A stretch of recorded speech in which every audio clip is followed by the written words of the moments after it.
Hello students, स्वागत है आपका मेरे YouTube channel NEET biology cracker में। बायोलॉजी क्रैश कोर्स की इस सीरीज में आज मैं नया चैप्टर लेके आया हूँ, that is organism and population. It is first chapter of ecology and very important for NEET. तो इसमें हम डिस्कस करेंगे व्हाट इज़ ऑर्गेनिज्म। ऑर्गेनिज्म अगर किसी स्पीसीज़ का एक इंडिविजुअल है, किसी भी स्पीसीज़ का अगर एक इंडिविजुअल है, then that is called as organism. Population कब कहेंगे? When many individuals of same species, एक ही स्पीसीज के जब बहुत सारे इंडिविजुअल प्रेजेंट रहेंगे then it is called as population. Ecology basically is made up of oikos and logos. Oikos मतलब होम, किसका होम? ऑर्गेनिज्म का home, that is habitat. And logos means study. अगर हम ऑर्गेनिज्म की उसके हैबिटाट में study करते हैं then it is called as ecology. Ecology is study of interaction among organism, बहुत सारे ऑर्गेनिज्म की आपस में इंटरेक्शन की study, and interaction of organism with its physical environment. Organism की आपस में इंटरेक्शन एंड फिजिकल एनवायरनमेंट के साथ इंटरेक्शन, इसकी स्टडी को ही हम इकोलॉजी कहते हैं। अब there are various level of biological organization are present. अगर अपन देखें सबसे पहले मैक्रो मोलिक्यूल्स, हमको पता है every organism is made up of cell and cell product. तो cell product that is the protein, lipid, nucleic acid, they are called as micromolecules. Every cell is made up of these micromolecules, and group of cells is called as tissue, and then tissues form the organ and organ system सभी मिलके क्या बनाएंगे? That is individual organism, and group of organisms of एक single species that is called as population. and community और population में क्या difference होगा?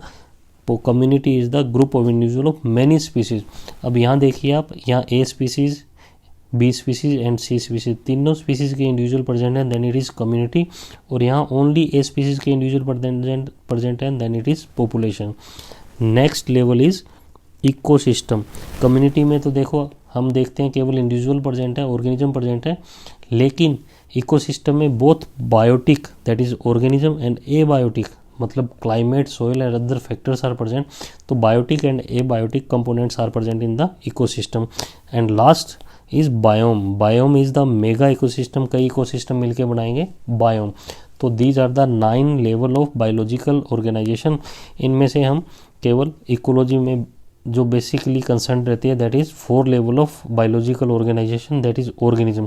क्योंकि ऑर्गेनिज्म की इंटरेक्शन की स्टडी कर रहे हैं तो ऑर्गेनिज्म तो इसमें आएगा, ऑर्गेनिज्म की पॉपुलेशन भी आएगी, एंड ऑर्गेनिज्म की डिफरेंट ऑर्गेनिज्म से इंटरेक्शन होती है तो कम्युनिटी भी आएगी। And last is biome. These 4 level of biological organization, these are basically concerned with ecology.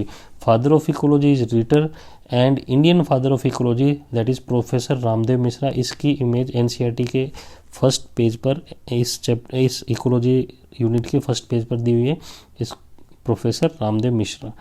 Next branches of ecology. अगर इकोलॉजी में हम स्टडी करते हैं at the level of individual organization, individual organism के लेवल पर study करते हैं या उस कि पॉपुलेशन के लेवल पे स्टडी करते हैं then it is called as population ecology. अगर हम पूरी कम्युनिटी के लेवल पे स्टडी करते हैं then it is called as community ecology. तो 2 ब्रांचेज होगी, that is autecology that is in, अगर एक इंडिविजुअल की स्टडी करें देन ओटेकोलॉजी। सिनोकोलॉजी मतलब अगर हम कम्युनिटी के लेवल पे स्टडी करें then it is called as synecology. अब एक नई टर्म है physiological ecology. Physiological ecology is ecology at the organismic level. It is concern with the, इसमें 3 चीज़ें आएंगी। First is adaptation of the organism, second survival and reproductive activities. तो it is concern with the adaptation of organism in term of survival and reproduction. अब आप लोग देखते हो there are different seasons are present. Different season कौन से हो गए? That is spring, winter, autumn and summer. क्यों सीजन प्रेजेंट हो रहे हैं? That is tilt of this is the tilt of the axis of earth and rotation of, ये अर्थ की एक्सिस जो रोटेट कर रही है सन के चारों तरफ, that is the rotation of earth around sun and tilt of axis. इसकी वजह से डिफरेंट सीजन्स आर क्रिएटेड। अब हम देखते हैं जो temperature and rainfall, that is the main, temperature and precipitation that are the main factor. The annual variation in temperature and precipitation leads to formation of major biome। ये NEET का question है बच्चों, इसको अच्छे से ध्यान से याद करना है।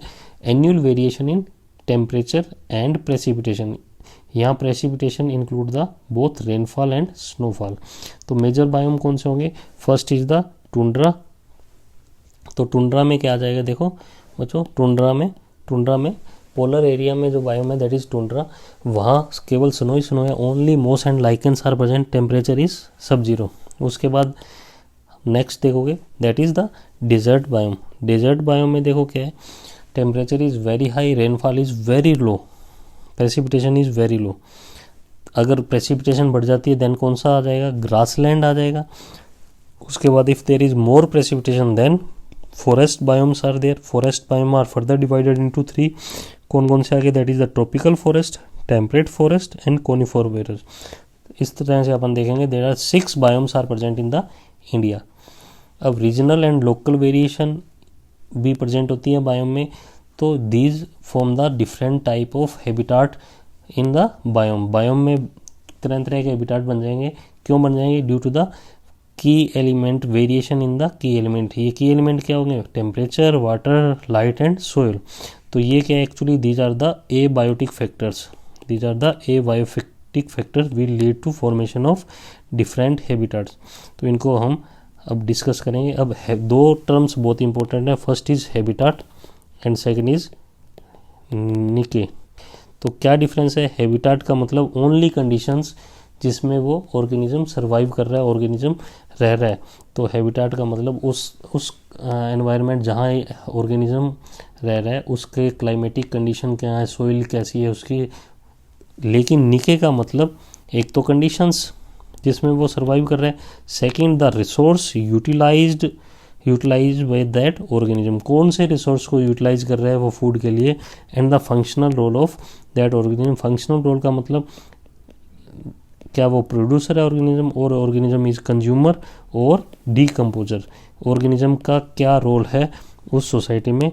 तो ये तीनों की तीनों चीज़ें आ जाएंगी niche. So niche is broader term than the habitat. Environment is made up of abiotic and biotic factors.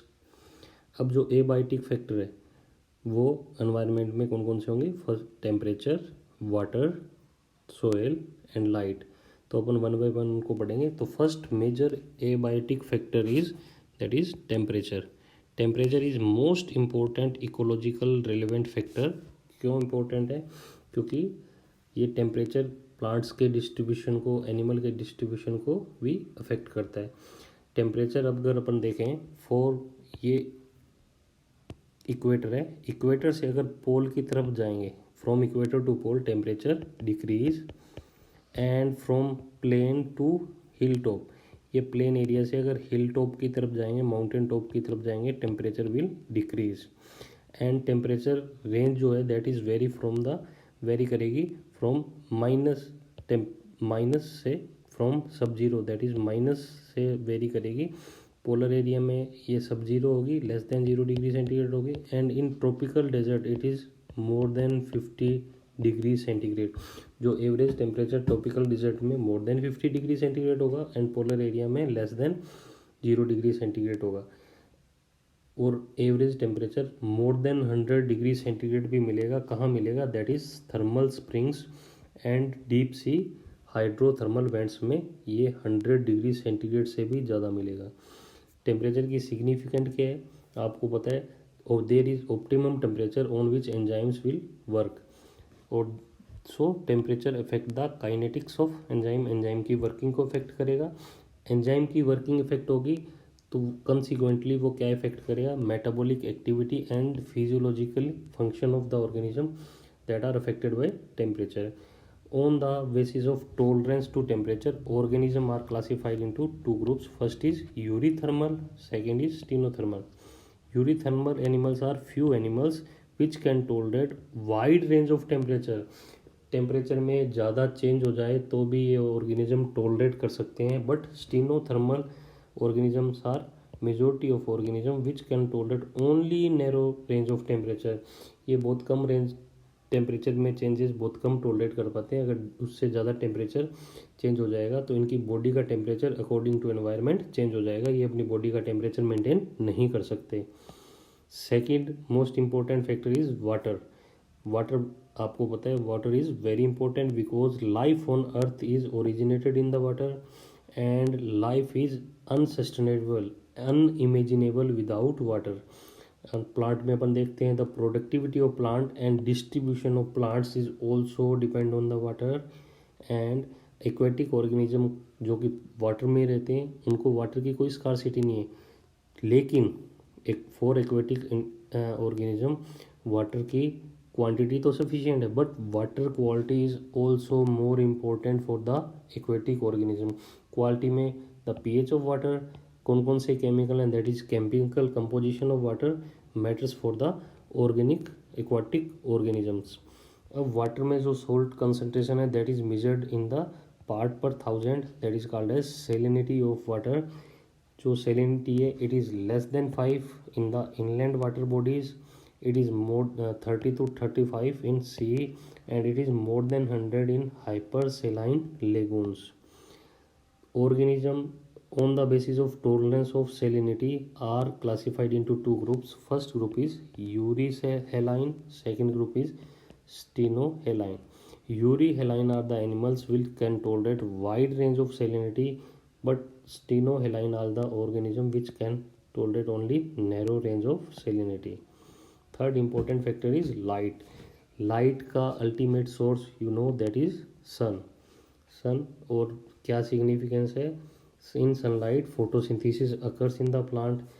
Animals को भी सनलाइट इफेक्ट करेगी, कैसे, जो वेरिएशन होगा लाइट ड्यूरेशन में, लाइट इंटेंसिटी में, that will decide the timing of foraging.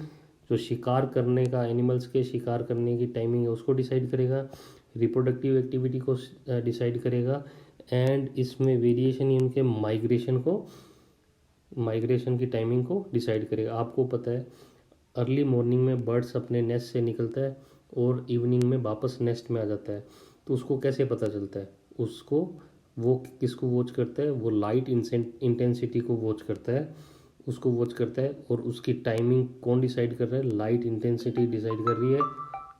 तो next is spectral quality. Spectral quality, light में भी डिफरेंट स्पेक्ट्रम्स होते हैं दैट आर ऑल्सो इम्पोर्टेंट। इसमें अगर देखें UV rays are harmful and different spectrum of lights are perceived by algae that are present at different depth. For example red algae, ये red light को reflect करेगा, green algae green light को reflect करेगा, बाकी light को observe करेगा। तो algae जो डिफरेंट डेप्थ पे प्रेजेंट होगा, डिफरेंट कलर का algae, that will receive the different wavelength of light. Fourth and last most important factor is soil. तो study of the soil is called as pedology, soil genesis is called as pedogenesis, and nature of property of soil depend करता है climate पर and weathering process. Weathering process is process of formation of soil. Rocks हैं जो different cool और high temperature weather, जो alternate weather में change होते हैं, उसकी वजह से रॉक ब्रेक होती हैं and there is formation of soil, this is called as weathering process. इसके अलावा सोइल की करेक्टरिस्टिक जो है वो क्या डिटरमाइन करेगी, परकुलेशन। परकुलेशन का मतलब होता है the passing of water through the soil. Soil को अपन ने पानी दिया और वाटर कितना नीचे कैसे जा रहा है, किस स्पीड से जा रहा है, that is percolation. And second is water holding. Water holding, water को सोइल की होल्ड करने की कैपेसिटी क्या है, that is determined by soil characteristic. Soil characteristic का मतलब सोइल का कंपोजिशन क्या है, ग्रेन साइज क्या है, और सोइल ग्रेन्स का एग्रीगेशन क्या है। तो these are the most important factor, abiotic factor.